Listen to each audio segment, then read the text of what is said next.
First, obviously, just being able to have Lyle out here, 100 years old, and being able to celebrate like that. What does that mean to you to have him out here? Well, our players, as we broke down there at the end, we talked about Lyle being here at 100 years old, and they all started saying that's a blessing. I think that's the best way to describe it. It's a blessing. He's 100 years old. What he's done to be out here, to be with us, and we see him in the facility. He'll come every Wednesday, and he comes and works out. But I think for everybody sitting there, there's a tremendous amount of respect, and for him to be out here, it means a lot to us. For him to spend his birthday with us and to be a part of what we're doing, that's the type of person he is, and I think that's something that you see with the relationships he has with so many people, and the respect that he's got from so many people is because of it's little things like this. Probably not what we're doing, it's what he does. That he shows up to support us on his birthday. I think it's the other way around. I mean, we're appreciative that he's here. With the history and tradition that you guys try to make sure guys know about and follow here at Boise State, how much do the guys know about him and what he means to the history of this program? They know about him. I think anytime you go back, you can talk about what people have done, and that's important. And they understand that. I think what our guys appreciate is who he is now, and that's really what I've appreciated, to get to know him, in these last 10, 11 years of really in the coaching part of it, and being here and just having a relationship with him. That's meant more of actually just having that one-on-one and having that contact and being around him. Know what he's done, know why our program is where it is, but you have a better understanding once you're around him. And I think our players appreciate that, just him being here in present, and those guys being able to be around him and have a conversation, shake his hand, but really walk off and kind of reflect on.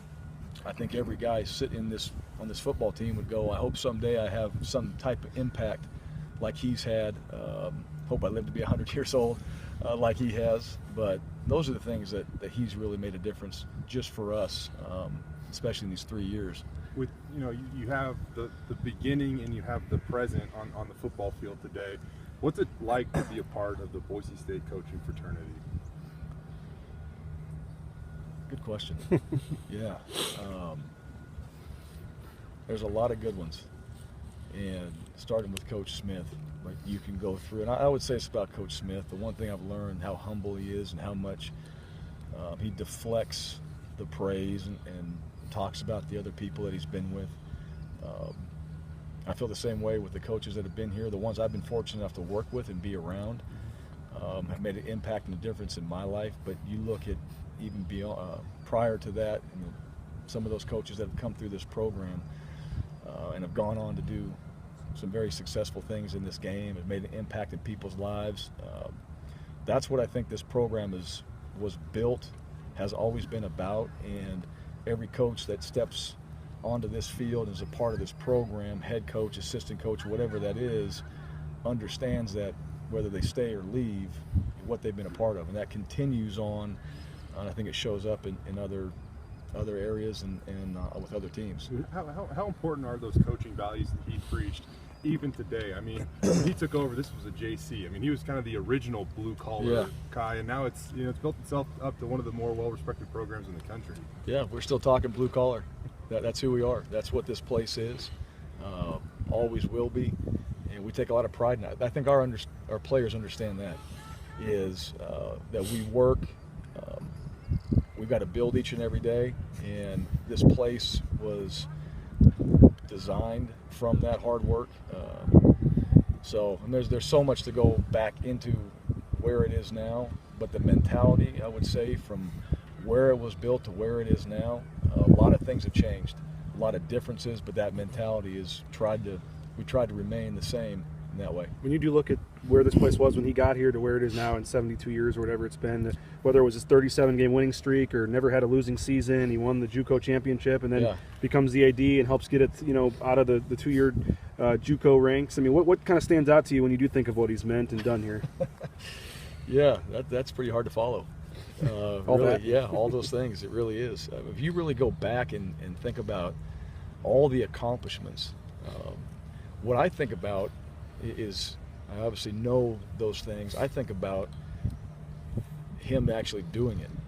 and just being present at that time, and probably like a lot of us, figuring it out as he went, having really good people around him, and all of a sudden it was going from this to this. Now he's this to this, and this place is growing. And I try to go back and just imagine how exciting that would be to see it develop and see it grow and see it actually change. And now to look at from where it was to where it is now, and probably for him to reflect on that and go, that's pretty special. I look at it from that standpoint. Know all the accomplishments and all that, but I think is what we try to take from it as a team, or what I try to take from it as a coach, is that day-to-day, that process, the opportunities that you have in front of you, what you can create. You never know if you just keep working at it. And I think every time we see him, that's what I think. It's just how he's continued to keep working at it, and all of a sudden now we have what we have today. I know you're probably very caught up in preparing for the game, but the first Fiesta Bowl, he said that was probably his favorite memory from his time, or from being associated with Boise State. Do you remember anything about taking him along on that trip at all? I know you're probably kind of caught up in your own responsibilities, but do you remember him being around at all? He would have been just short of 90, I guess, then. Yeah, he was in the box at the game right next to us. So I remember, in the AD box there, when we won the game, I think we were cheering, and we slammed ourselves up against the glass there and kind of ripped down the paper that we had there, and we're giving each other thumbs up, and everybody's excited. I remember Lyle, though, just as a player, him being around here and shaking his hand and learning that respect, and then growing into getting to know him better coaching-wise. Obviously, that year in particular, Coach Peterson, new staff, and Coach Pete always did a great job, I think, with Lyle at everything we did. He always recognized him. He was extremely important to our staff, and that was really through Pete during that time is where I think for me personally, where I got to know Lyle a lot better.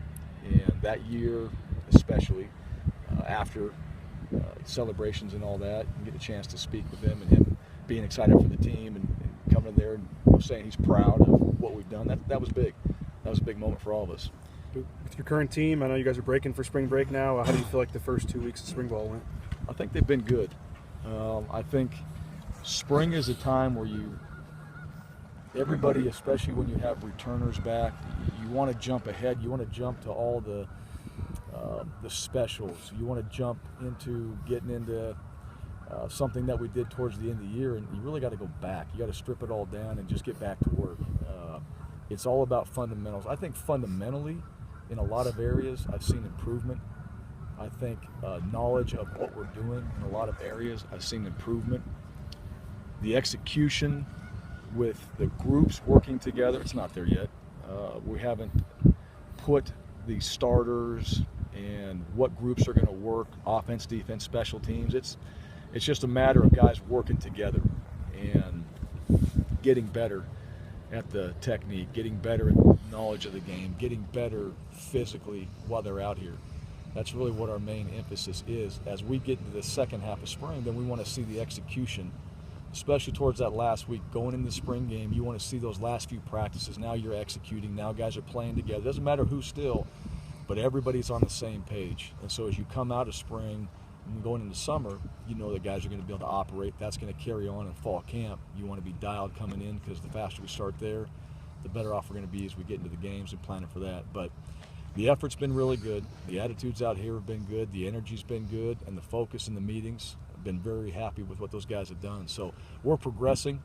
No, not a finished product. Won't be coming out of spring, but I like the way the guys are working. And football is a developmental game. We say that all the time, and as long as we're doing that, we're getting better. You looked at one of the groups, when you're looking at the spring, what you were going to kind of look at, the tight end group. How have you seen them kind of progress? And talking to Rid, he kind of said, guys like Alec and Jake have really kind of stepped up so far this spring. Yeah, Jake and Alec, those guys have played, and they have done well. They're bringing Jake Knight along. They're bringing Matt Pistone along. We don't have Chase Blakely out there yet, but he's involved, paying attention, and that group's important to us. So we want to see those guys continue to develop. It's a little bit hard when you have Jake and just Alec right now, and Jake Knight and Pistone, they're getting more reps. and they're seeing a variety of things because we ask our tight ends to do a lot. So that group is developing. One of the groups I've been real pleased with, I think, our corners. Those guys have done well. I've liked what I've seen from those guys. Coach Ambrose has done a really good job with that area and some of the stuff that we're doing on the defensive side. But just those guys in particular, how they're playing on the defensive side has been very good. What about the defensive line? You've got a lot of new faces there. Yeah, you know what? I think those guys have done well. And we do have new faces. Sam Whitney, Matt Locker, messing around with McCaskill a little bit, Elliott Hoyt in there, moving those guys around some. But I think our D-line, Durant Miles, get Gabe Perez back. I'll tell you what, having him back out there is a big difference. He's a good football player. And so when Kamalei left, having Gabe get back out there and being able to play some of what Kamalei did, but provide that presence has been good. I think our D-line has played well. Those guys have, with the limited depth that we have right now, those guys have gotten quite a bit of reps. They've improved from it. Obviously, we're waiting to get some of the guys in that we signed and provide more depth, but I have been happy with those guys where we're at now. What have you seen out of Ryan Finley? I mean, you've had 2 weeks to get a chance to get back on a football field. Has he been a part of contact or anything like that? And then Tanner Vallejo, you mentioned he might be limited, but in the short spurts of practice we've seen, he's flying around pretty well, it seems at times. Yeah, that's Tanner. He's limited when we limit him. He's not going to limit himself. He wants to be back out there. Obviously, he's excited to be back on the football field. He's a football player. He loves getting out there and improving, getting better. He loves practice. As far as Finley goes, no contact for our quarterbacks right now, but just getting him back out there running around. He's been sore. His arms gotten sore. His feet has gotten sore. His legs have gotten sore. So there's a little bit of just soreness of actually just playing it. Now you throw the pads on. I thought he did well today. Moved around. He can still run, but just getting back into the feel of it a little bit. I think he's picked it up pretty well. And I've been happy with his progress, meeting-wise, all that. Just getting him back out there. So this second half of spring, I think for him, getting those 6 practices in now, body-wise and all that, he's going to be able to heal up a little bit and come back out there. And I think his body's going to respond even better, and we'll see where we go from there. All right, guys.